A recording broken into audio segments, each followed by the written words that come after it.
Hey guys, welcome back to my channel. Today I'll be doing the 24 and 48 readathon recap, so let's just get started.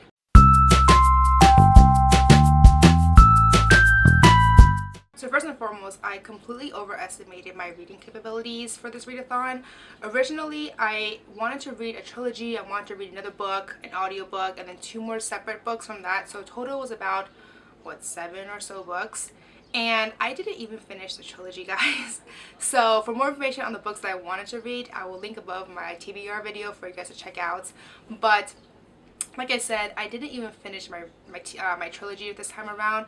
I only finished 3 books, 3.5 books. One of the books was an audiobook, so at least I finished that. But the original trilogy that I really want to just finish and just bust out during this readathon did not happen. So in terms of quick stats, I read about 20.5 hours. I'll put an image here so you guys can know the exact number or amount of time that I read during this readathon. So that was better than last time. Last time I read just over 18 hours. So I read more than 2.5 more hours this time around, which I think is quite good for myself. But in terms of the books, I can't believe I didn't even finish the trilogy, guys. I feel like that was my main goal and I didn't even do that. So, but anyways, in terms of the reading, actually, the first book that I finished was The Darkest Minds by Alexandra Bracken. I finished this one within about 4.5 hours into the readathon.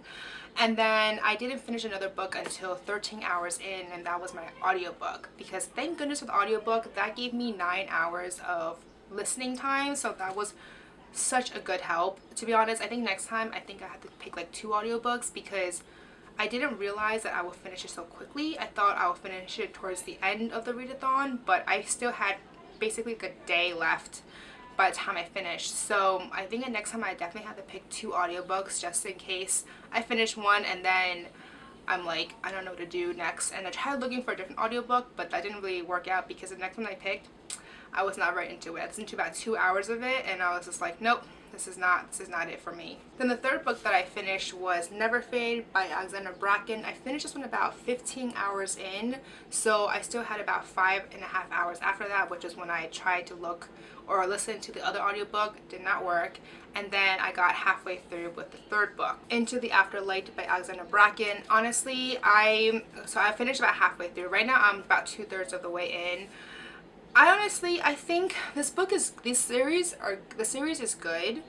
The books are good. I just don't know if it's really worth the hype. So I think I might do a video sometime soon talking about overhyped books again, because this one, I mean, it was good, but I never really got the extra oomph that I was expecting from all the hype that people were giving it. So, but I mean, regardless though, I mean, the books are good. I did enjoy it, so. But that is it in terms of my reading. I'm definitely looking forward to the one in January again. It's coming up again in January, end of January. It feels like such a lifetime away, but honestly, it's just 6 months, and that's not terribly long, I think, since there's so many other readathons going on between now and then. But regardless, that's all I did for this readathon. So I'm slightly miffed that I didn't get to the entire trilogy because that was my main goal. But overall though, I did read more than I did last time, so that's already a huge plus on my end.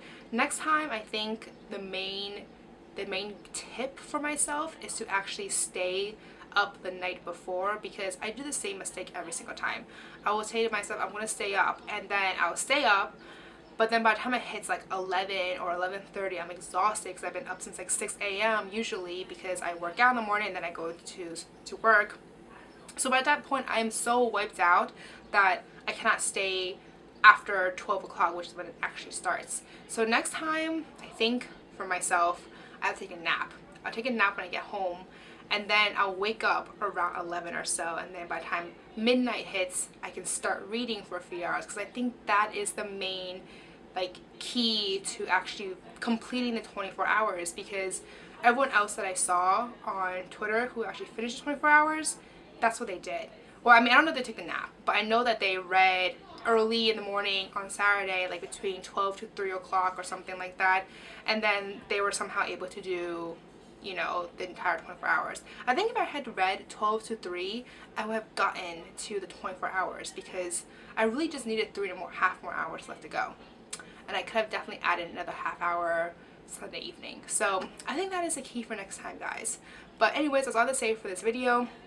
If you had also did the readathon, let me know in the comments below how you did, how many hours you read, how many books you finished, etc. Very curious all around to see how everyone else did. But that's all I have to say for this video. If you like this video, please give me a thumbs up and subscribe down below. Don't forget to follow me on Twitter, Facebook, and Instagram. That's it for today, guys. Thank you.